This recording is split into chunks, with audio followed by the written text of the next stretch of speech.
and welcome to another episode of OCHATO. This is the manga show where we drink tea and talk about manga. What tea have you guys got today? It's Jade speaking, by the way. Empty. Oh yeah, hi.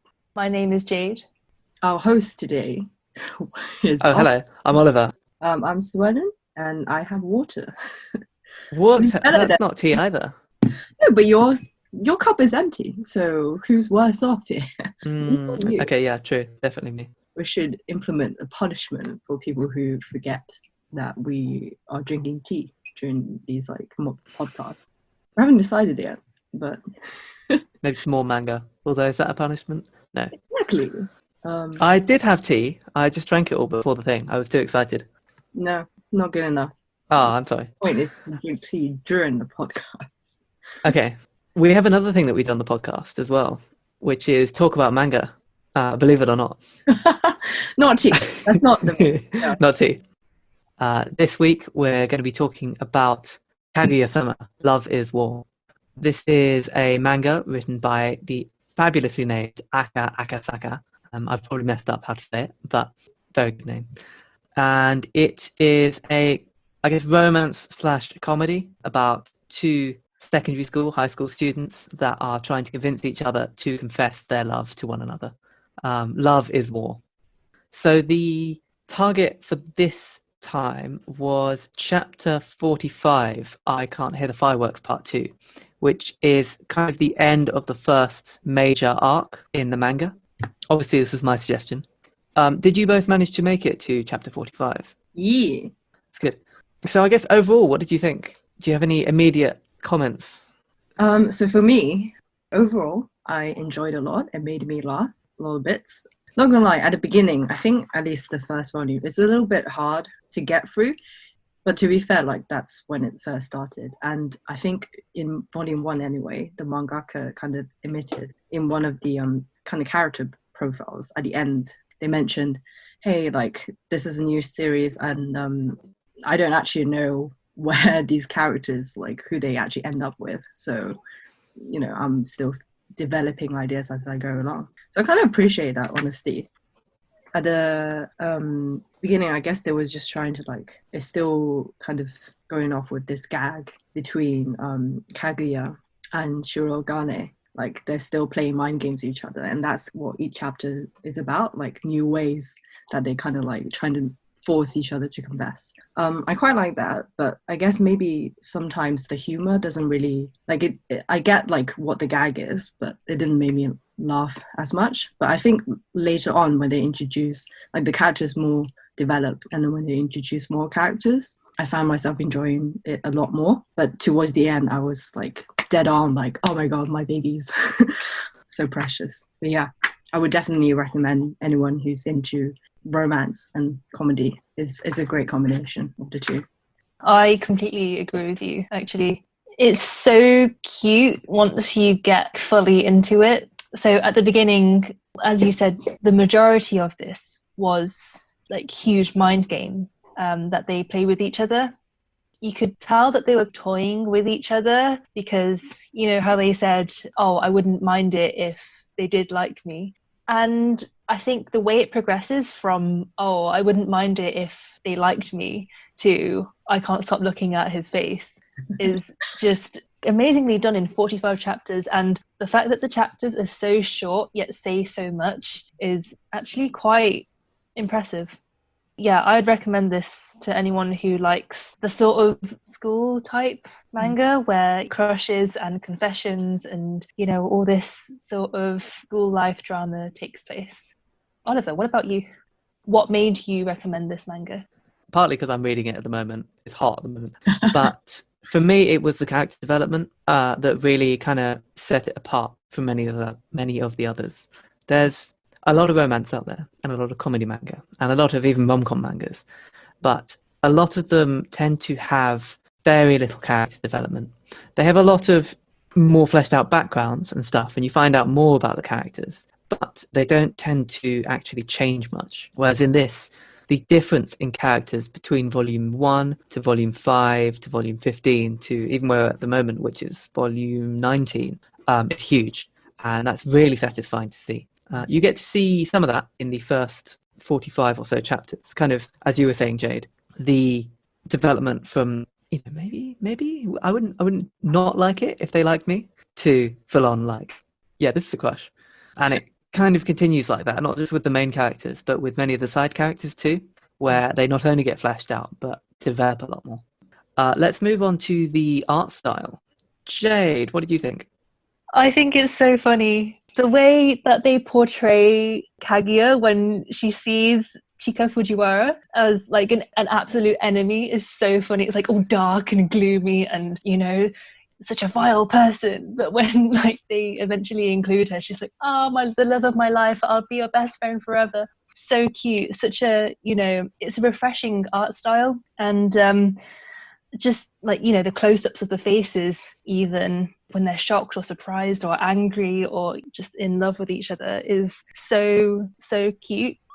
I don't know if it was just me, but Shirogane, is it just me or is his face like the same everywhere except when he's like super shocked or super surprised?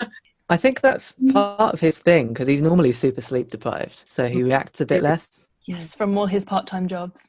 So all in all, I really, really liked it. They really portray Kaguya's emotions really, really well. Suellen, what about you? Yeah, I agree, because I think the mangaka is really good at like facial expressions. I think that's the comedic points for me. Like each time you see like the sudden change in expressions in character's face, it just gets me every time. I wrote notes so I don't forget some of the stuff I want to talk about, and everything I wrote down is just particular story points where like the drawing made me like laugh really hard. Like one bit where Kaguya, her and Shirogane, they were both wearing cat ears, and then Kaguya was like pretending that she like doesn't care. Like how he doesn't notice like how cute he looks, right? And then like as soon as he turns around, she's like shaking. She's like, "What? It's so cute." Oh, I love it. But yeah, like it's like something that you could like pick up every now and then and just see what the characters are doing, because it's a comedy. What about you, Oliver? What do you think about the art style? I love it. I think it works well between the styles it goes through as well. So obviously it works well for the comedy and for the romance. You get some drama later on too. The style actually goes a bit more like in Volume 1. On the cover of Volume 1, if you can see, it looks a bit kind of... You wouldn't guess from that necessarily that it... Actually, you might. But just looking at Kaguya's face, which is kind of serious, you have a few moments like that. And there's a few bits where, for example, Kaguya's introspective moments where she kind of discusses things with herself, and each of her personalities have like different art style, which I love and I think works really well. So I like it. It looks good. There's also a few jokes hidden in there too. So for example, Aka at one point I think went to India, might have been, for a holiday, and he had this guide show him around everywhere, and he's just dead ass drawn the guide as like the person that one of the characters sees. Wait, I haven't read that bit. Yeah. It's not like a plot point spoiler. It's just a side character that pops up. Like, you get shown them once. It's in a slightly different style to everything else, and it's just fun seeing how Aka can move between that. What are some scenes that particularly stick out to you? For me, I think it would have to be the one where, I think it's the French school, they have like a kind of exchange thing. Yes. And like, Shirogane is like, yes, I am here with my textbook French. I can try and converse with these people. And then Kaguya is just like, conversing with them. And then you turn to Chika. And she's just like talking business in French. It was so funny. But yeah, what were some moments that really stuck out to you guys? Oh, okay. This is going to be... I'll try and keep it very much to what happens in season 1 here. The French part, I laughed so hard at that. I did really, really enjoy that a bit. Also, for me, the end of season 1, so the end of I Can't Hear the Fireworks, that was, for me, the moment I was sold on the manga, and that's the bit that I remember the most. That was the bit where they go kind of from, here's our mind game of the week, to like, we've had an actual arc, stuff has happened, and we've had a conclusion. So it's got to be that bit for me. Suellen, how about you? Yeah, I have a lot of moments. They're like not big moments. I just have them written down as tiny bits. So the first bit, there was one bit where they're like playing old mate. I just love the bit when they're like all got really into it and then like they forgot that they were trying to lose or something. They will both have the same goal, but then they're just so wrapped up in the game. They're like, oh crap, wait, I was supposed to. We both want to go to the cinema, right? To like watch ticket together. I think it was like one bit where Kaguya was like, haha, we don't have to go or something, and she's like, actually, you know what? It might be. Yeah. I just love that bit. Also, whether we're playing Forbidden Words and Chico just singing like, yo, she sorry. It's really funny because she ends every sentence with yo. And then she says something really like, she's like talking about her sad past, and she's like, oh, my parents would never let me do this. Yo, I was so alone. Yo, I'm just cracking up. I'm like just cracking up now thinking about it. Not to go off like too far, but yeah, she's my favorite. She's just so If you haven't watched the anime, in episode 3, they have this weird anime only but incredible dance done by Fujiwara. Yeah, I would recommend. I watched that before. That's fair. Not surprised. In this manga, I love the song as well. Yeah, if you haven't checked it out, you should check it out. I love Chica. I had a lot of tiny things.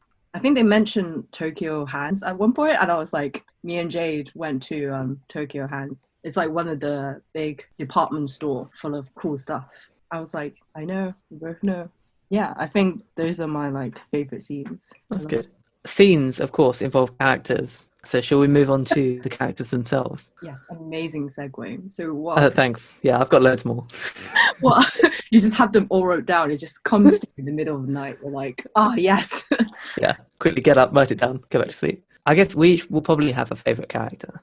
For me, it's Hayasaka, which is Kaguya's live-in maid, though most of that is for reasons later on when she gets a bit more fleshed out. I really like her anyway. Who's both of your favourite characters? I mean, she's not my favorite, but I do really like her. Her background seems very interesting, and judging by what you said, it seems like we see a lot more of her. We'll get to know her a lot more, probably in future chapters, right? And she'll probably get her own like character arc. So I can't wait to see that. I quite like her relationship with Kaguya. At the beginning, I thought it was quite weird that a student is like a servant to another student. I was like, this is weird in this like modern day 21st century world. But it's nice to see that as like the story goes on, that she's not just like a maid or like just a personal assistant. She's more like a big sister, it seems like, because she's constantly watching out for her. But sometimes I guess Kaguya does take her for granted a little bit, because there's one bit like she keeps trying to like have a relaxing bath and keeps getting dragged back into Kaguya's bullshit. I guess I still haven't answered the question, but I like to talk about this character, you know. Every character in this manga is wonderful. I feel like they're all very interesting. So I get that Jade is like, have to think very hard because they're all wonderful. So it's hard to pick a favorite. What about if you had to pick between Kaguya or Shirogane?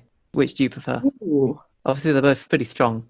You know what? There's one point I like to raise is that before I read this, subconsciously, I just thought Kaguya's the president and Shirogane is the vice because, you know, she just has so much president's aura around her, you know, she seems more superior.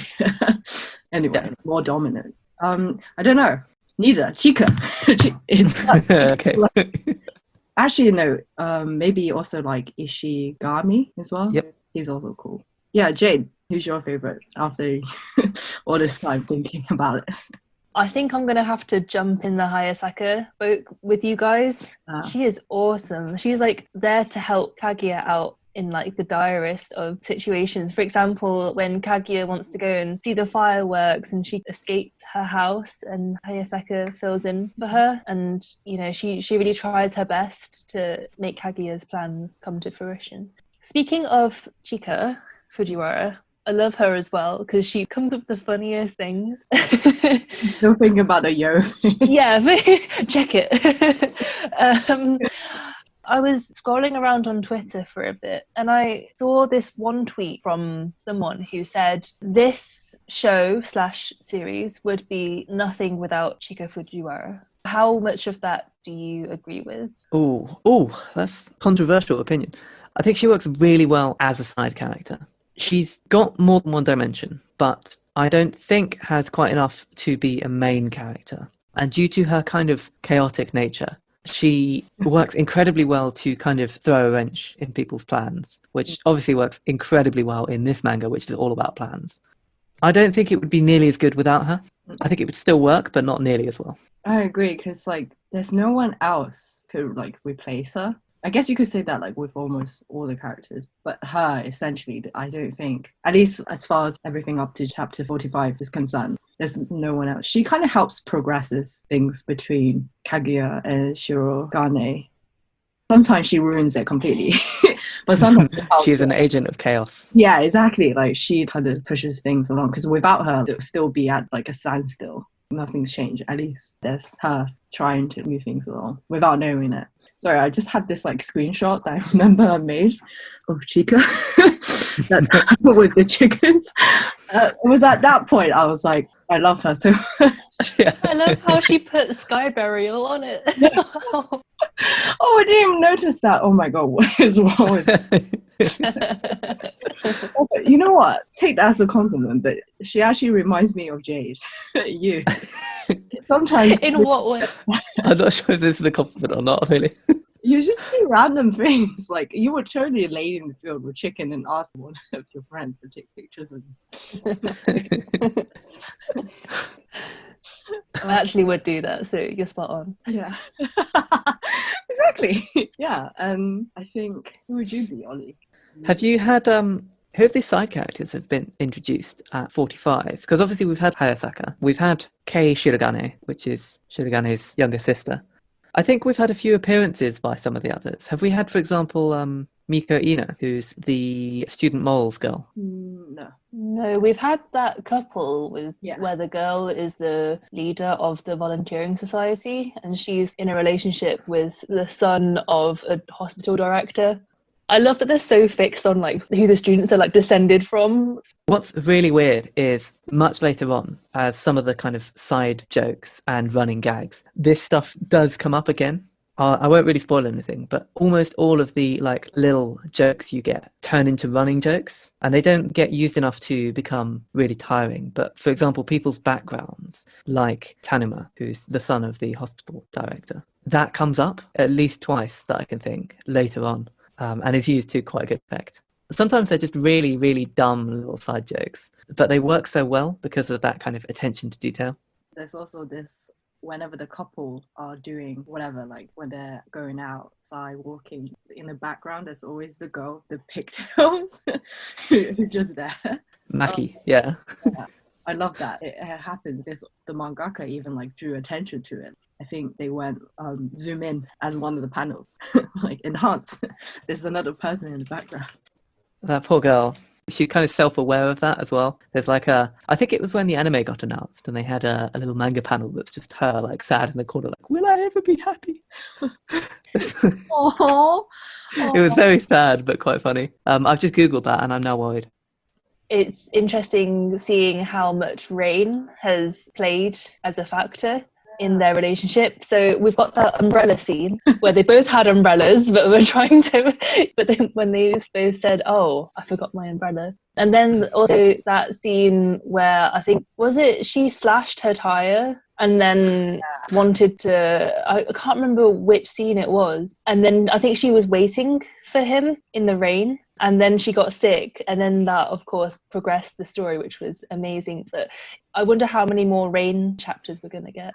This made me thought of one thing. It's that it's always Kaguya who actually is always one step or like multiple steps ahead of Shirogane in some ways, because every time, like when Shirogane gets a cell phone, or those tickets that Chico gets, those free tickets, every time there's something, that scenario that forces them to be closer, it's set up firsthand by Kaguya. Like she plans it already. Like it's insane. It kind of reminds me of Death Note a bit. Yeah, with the mind games.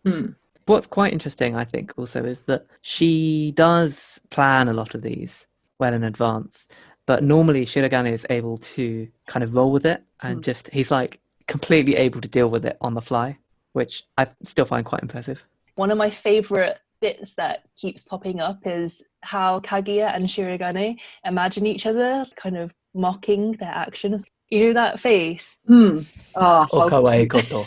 Yeah, That one, yeah. Yeah, that's actually one point I like to bring out as well. I feel like they all, because they're so insecure, that they exaggerate each other's like reactions. Because I don't think, not even once that I've seen actually Kaguya, maybe she's done it once, but I never actually remember seeing Kaguya going, oh, how cute. It's always she like wants him to do something, or he wants her to say the right things. They're just like amplifying this whole thing too much. Yeah. I guess that's They the do play themselves. Yeah, exactly.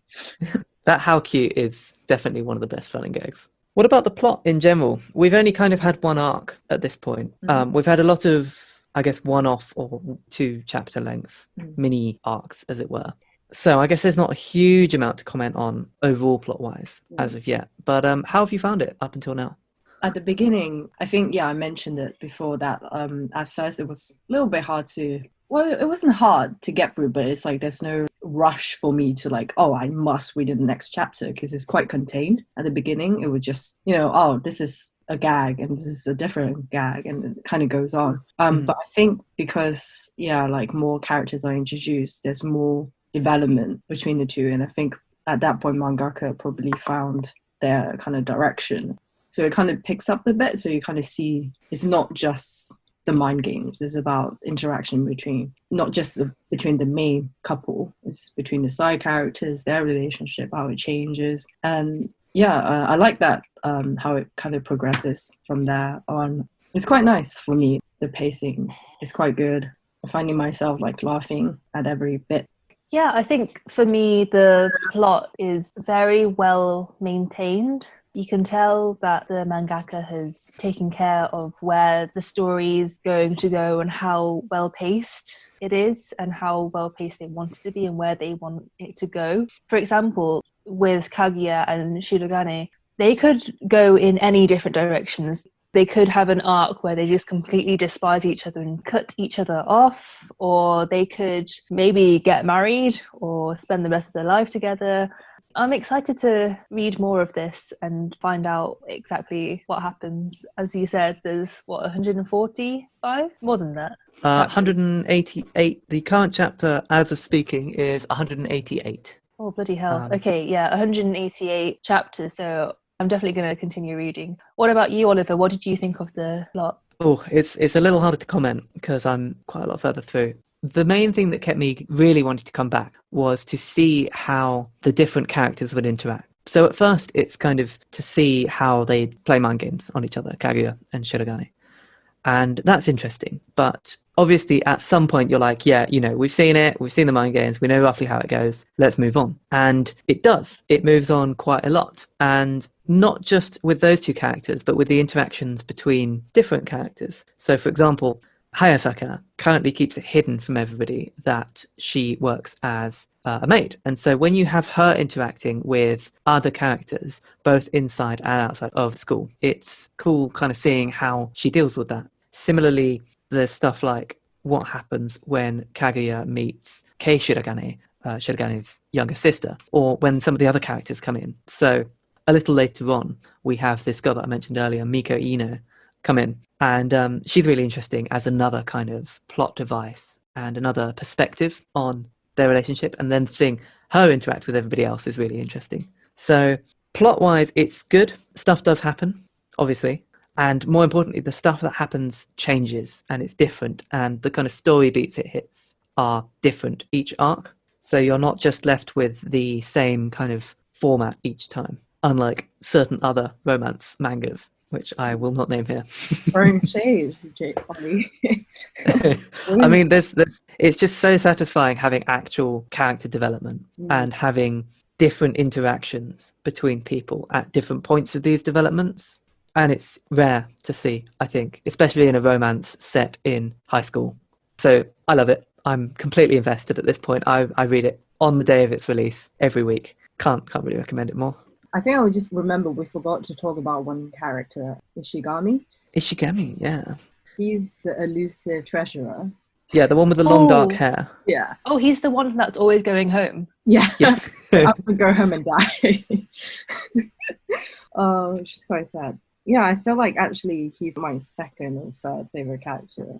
The one bit like I really found it really funny is where they were doing this love test, right? Like the one where you're like walking in the dark like road and someone taps you on the shoulder. Like whoever you're thinking, it's like who you subconsciously like or whatever. And then his reason for picking who he picks is because he's terrified of Kaguya. And there's like someone like really creepy who's like trying to talk to you late at night. I love their relationship as well. It's Kaguya just like sees him as a like obstacle and also like a little bit of a nuisance sometimes. Not nuisance, I guess, just like when he's like, oh, I guess you don't like Shirogane, I'm gonna go tell him. And then she just pulls his collar from behind and then like almost strangles him with the sofa. And then he's like, oh my god, this is like an amazing assassin skill. Kidding me, using the sofa. I'm just like, this boy, he also like suffers from like thinking too much, like exaggerates like every situation, just like Kaguya and Shirogane. But instead of on the romantic things, it's like his fear for Kaguya and when she's gonna assassinate him. That's like one of my other favorite gags. Yeah, he's very fun as a side character. I can't say too much because I don't remember what specifically he does in the first kind of 45. Because he's part of the student council, he is one of the ones that go through a lot of character development. And obviously him being in the kind of state he is at the start is really fun to kind of see how he progresses and not just stay as a stereotype. I look forward to that. One of the things that I also really like is how at the end of each chapter they have a conclusion of who wins or who loses. Yeah. And that's quite fun to come back to. I love where it's like, oh, no one wins because they didn't see each other. Yeah. I think it was one particular chapter where it was just about either the side characters or it was just about Chika and Shirogane. But at the end of it, they felt like they have to update what Kaguya is doing. So the last panel is her and saying, no one wins because Kaguya and Shirogane, they don't see each other. Yeah. That's quite a fun kind of running one they have as well. And somebody has been tallying them on, I guess, Reddit, but also probably some other places too, on who's won each episode. It stays surprisingly even. I like to see that. I was just going to say how heart-wrenching that fireworks scene was. You know, when the story kind of depicts Kaguya's background and her childhood and her family, it makes it so sad. And we really feel for her. And that moment when she's crying under some stairs and Shirogane finds her, oh my god, my heart. That was like a classic shoujo moment. I was like, oh my god, I'm in tears. Yeah. You know, I know it's a cliche, but like, I love it each time. Yeah, and then they both get embarrassed about it afterwards. For me, it was actually the title drop on that bit where it goes from, so they have the whole like, I can't hear the fireworks. And that's kind of the sad bit for her. And it's like, oh my God, she actually can't. And it's terrible. And then part 2 is maybe my favorite title drop in anything ever, where it's like, you know, I'm sorry, I can't remember it verbatim, but it's like, I'm sorry, President, even though we're right here, because of the beating of my heart. And then it title drops, I can't hear the fireworks. Oh, I didn't notice that, but that's really, really clever. That's like, really, yeah. Oh, strong.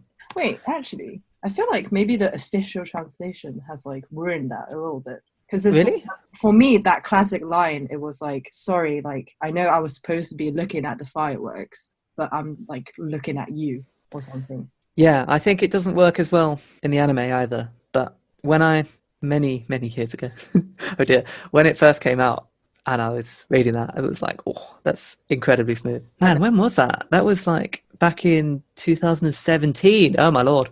I've been following this for a while, in case you can't tell. But yeah, no, I was wrong. I was just reading so fast that I didn't clock. Ah, that's fair. But yeah, it's like my heart is beating so loudly that Battle for 5, I can't hear the fireworks. Yeah, the whole like flip there, where it went from can't hear the fireworks, sad, to can't hear the fireworks, best possible situation. I loved it. So because it's a manga, because this is a manga about making the other person confess through like mind games and stuff, in these 188 chapters, have they confessed? Or will it just be like an ongoing game? And like, will they get to like marriage and they still haven't confessed or something? I mean, what do you reckon will happen and why? I reckon that they will confess around, wild guess, chapter 130, because I feel like they've got a lot more progressing to do and they've got a lot more to find out about themselves and each other. But I think they eventually will confess, and I think maybe the story will shift to the side characters. Yeah, I think like hopefully that they do end up together, and maybe that's too much hope because I don't have much experience with shoujo mangas, but it's the impression that I got from most of them is just it's all about the journey, and they just like end it when one of them confess and be together, and then time skip and then they're married and have kids. But I feel like hopefully that they will eventually, at least midway through this like 180 whatever how many chapters that they got together, and either it will give more spotlight to other characters or it will be new gags about when they're actually in a relationship. That would be quite interesting to see as well. But I feel like they can't keep this tsundere stuff for too long. Or can they? They waited 6 months. 6 whole months. Nothing happened. I love Yeah. that as well. Like, surely, they'll do something. And it's like, it's been 6 months. Nothing of note has happened. Yeah. That's my prediction. That's fair. Obviously, I'm not going to comment at all one way or the other, because that would ruin it. Do you intend to keep reading it? Yeah, I don't think it's something that I will just binge read one night. It will be something like that will suddenly be like, I'm in the mood for some Kaguya. Sorry, Love is War. But like, no, I don't mean like the character. Like, yeah, Her specifically. Time for the full title, Kaguya-sama, Love is War. I'll be down because I feel like it's quite a light-hearted one, and I'll probably pick up when I feel like it. Yeah, the overall answer is yes, I'd like to see more. Same. I think because the chapters are so short, it's easy to read them. So I think it's something where I'll be taking a break from work and I'll read a chapter or two, and they're not necessarily standalone chapters, but it's okay if you forget what happened in the last chapter because you sort of know where they are in the whole art scheme of things, if you know what I mean. So now that we know that Shirogane helped Kaguya see the fireworks, major development, but we can come back to it, I think it's super easy to read. And yeah, I'm going to try and reach chapter 188. Maybe I'll even start on the anime too, now that I know that there's an anime. And Oliver, you're just going to keep reading it until you're dead. I'm on a 3-year streak at the moment, so I'm gonna keep it up. The anime's good. The first season is obviously it ends at chapter 45 where we read up to. It's quite good. It skips around a little bit, so there are a lot of episodes that are like 1 to 3 sketches, which would be 1 to 3 chapters. I would say season 2, which is airing right now, one episode literally came out today, is stronger, definitely. Because you've got more characters and you've got more focus. But it's still a very good watch either way, and I think it's got some of the best opening songs that there were that season. I don't know if you guys noticed, when they were talking about the after school clubs, there was like a pyramid diagram. I was quite hurt to see that the hierarchy anyway, that manga/anime clubs is like at the bottom and non-participants are like even above that. It's like people who are not in any clubs are cooler than people who are in the manga club. I'm like, the harsh reality. It is very self-aware like that. There's a lot of digs at not only their own characters, but like the people reading it and the writer and everything. Yeah, you'll notice quite a few of those, generally like meta jokes. My closing thoughts would be great characters, great character development, great plot, great setting. I really feel like I'm transported there with them, like I'm on the student council myself. Yeah, and I can't wait to see where it goes. Fantastic. What are we reading the next time? Next time we are going to read the very intense Berserk. Blimey. If you guys are up for it. There's a lot of not necessarily gore, but bits that might make you squeam. Is that a verb? Squeam? Squirm? Squeamish? Squirm? Squirm. Okay, you have squeamish, but can you have squeam? To squeam. You can now. Yeah. Okay. Bits that will make you squeam. So It's like a really cute way of saying scream. Yeah. I want to scream. Ooh. yeah, Berserk is going to make you scream. I look forward to it. I know that Dark Souls actually was based on Berserk, and I flipping love Dark Souls. So I'm looking forward to I like general aesthetic. I know it was very much based on it. And I think the last boss of Dark Souls 3 actually is basically a rip-off of, might be the main character of Berserk. I haven't read it, so I don't know, but it's definitely one of them. So I'm really looking forward to seeing those parallels. Where's our target to read for? Okay, so the chapters are quite long. I've just checked. So I'm going to say chapter 20. Yeah, sounds good. In case people who are listening, anyone ever listens to this, we kind of rotate between the three of us. I don't know if we mentioned this week was Ollie's suggestion, and then next week is Jay's, and then I'll be next. Time to end it. Thank you. Okay. Thank you for listening to this episode of OCHATO, and see you next time for some Berserk.